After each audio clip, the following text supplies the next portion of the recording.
What is up, guys? It is your least favorite moto vlogger, Brian636. Coming to you live from Winter Wonderland. Absolutely freezing here. Just got done working on the bike a little bit, but I have an absolutely huge update for the channel and myself. And it's going to impact a lot of the videos that you see, maybe the amount of videos that you see.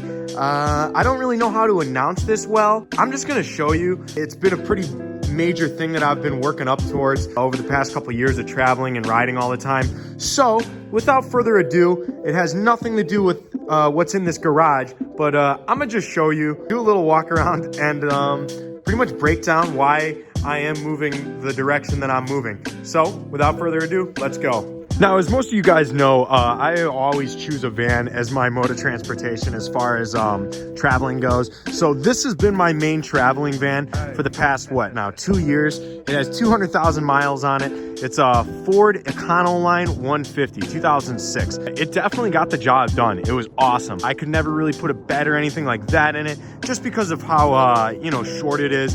With the bikes pretty much sit to right about there, so that leaves me with this little bit of room for a bed.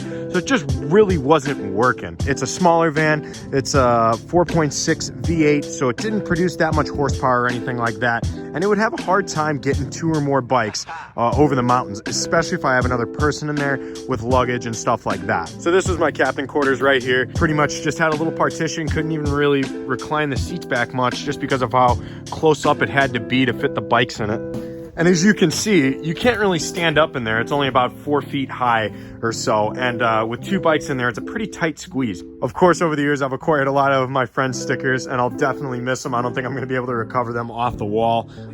Everybody on there, from events to friends to places to companies I've worked with, whatever. So it's definitely, I got some cool memories in this van. Pretty much been everywhere in this thing. But at 200,000, I just thought it was time.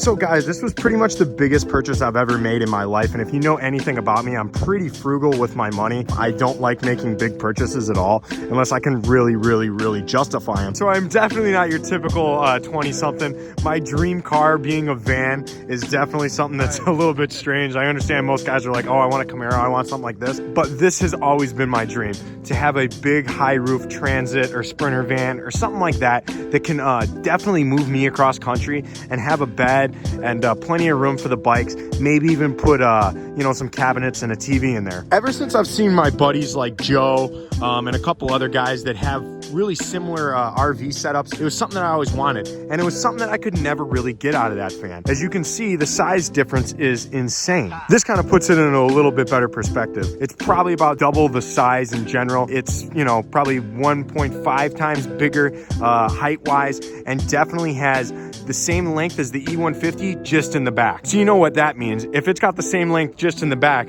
that means all this can be my sleeper, and that's exactly what I intend to do. So I just want to start going over the plans with you as far as this van build's going to go, because I do want to do a series on the build itself. This partition was right here behind the seats. I already relocated it to right back there because I know that that's going to be plenty of room for my bikes in the back, and this can all be for my bed, my cabinets. If I want to put a TV or an Xbox or anything like that right there, I can. And then on top of that, I of course want to carpet and insulate the walls, carpet this wall right here, and pretty much just make it my little home on wheels. So as you can see, I'm literally standing up in here, and I'm 6'1". So this roof I think is like 6'5". It's absolutely insane. And I've always wanted to put a mobile home type of thing on wheels, just because I do so much editing and I do so much traveling for a lot of the rides, competitions, shows, whatever, that it's really needed. Now I can lean my chair back as much as I want because I am a little bit of a taller guy. That was something I definitely could not do in the E150. This will definitely give me the chance to really recline back, whatever I want to do with that. And then if I get really too tired, I can pull over, and I'm going to have a bed right here. That'll definitely be part of the series on the build, is building the frame for the bed, pretty much making sure that I can get something that fits in here and utilizes as much room as this van gives me.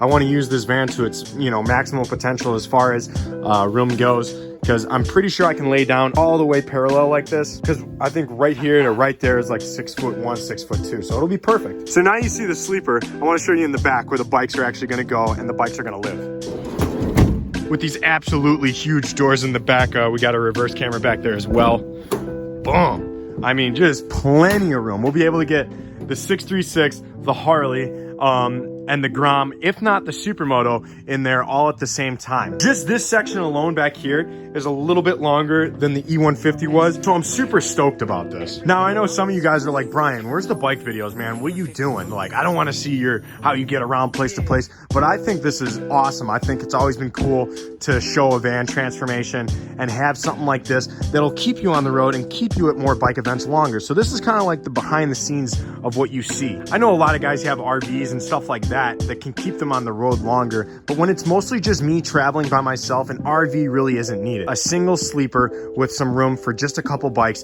is all that I need. I'm not the Street Fighters. I don't have 5 guys that I'm traveling with, so I don't need an absolutely mega RV with a huge trailer. This is all I wanted. Now, these Transits come in 3 different engine sizes. They come with a 3.7 V6, the 3.5 V6 twin turbo motor, the EcoBoost, and the 3.2 liter diesel engine. Now, since this one is the dually in the back and it has a lot better towing capacity, I think the only ones that come with this are the 3.5 twin turbo and the diesel. And I wanted to stick with gas just because I know that best.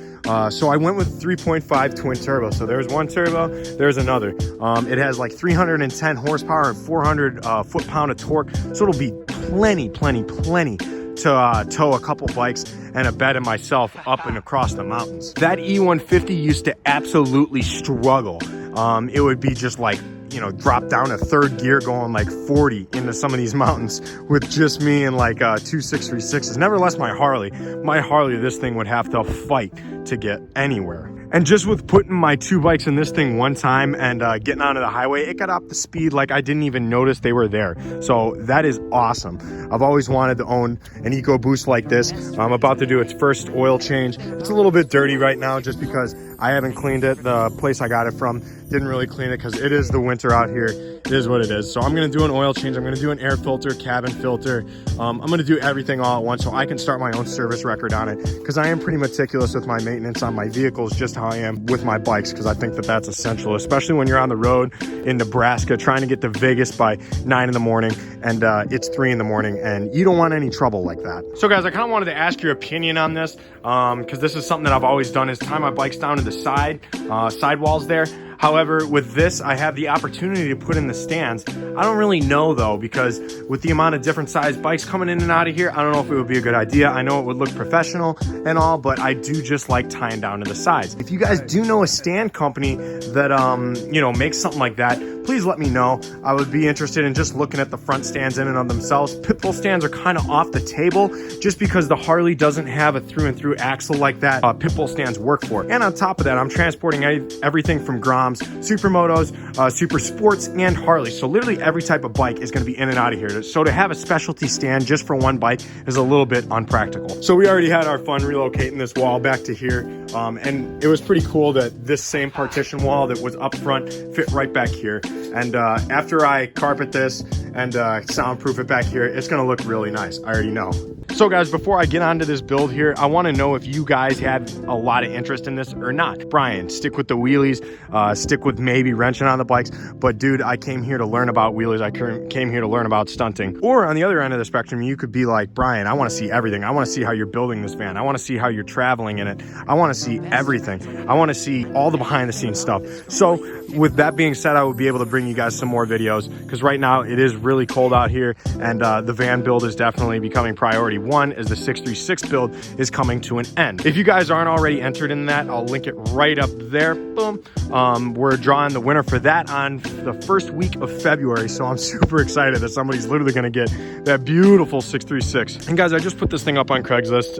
It's about time to say my piece. She's done her job. I've always wanted something that I could live in though. So I can't really live out of this thing for very long. long without buying hotel rooms all along the way. But she's definitely proven her reliability with me. So if you or someone that you know is interested in a van, hey, tag them in this. Maybe they could have the old bike van. All right, guys, I hope you enjoyed this video here. I know it's a little bit different, but please do give me your opinions here, and let me know what you guys have interest in seeing, because at the end of the day, this is your guys' channel, not so much mine. So I look forward to hearing what you guys have to say. As always, I appreciate you guys. I love you. I appreciate the opportunities I've been given, and I'm gonna keep traveling, and I'm gonna keep pushing more and more videos for you guys. So as always, this is your least favorite motovlogger signing out. Love y'all. Peace.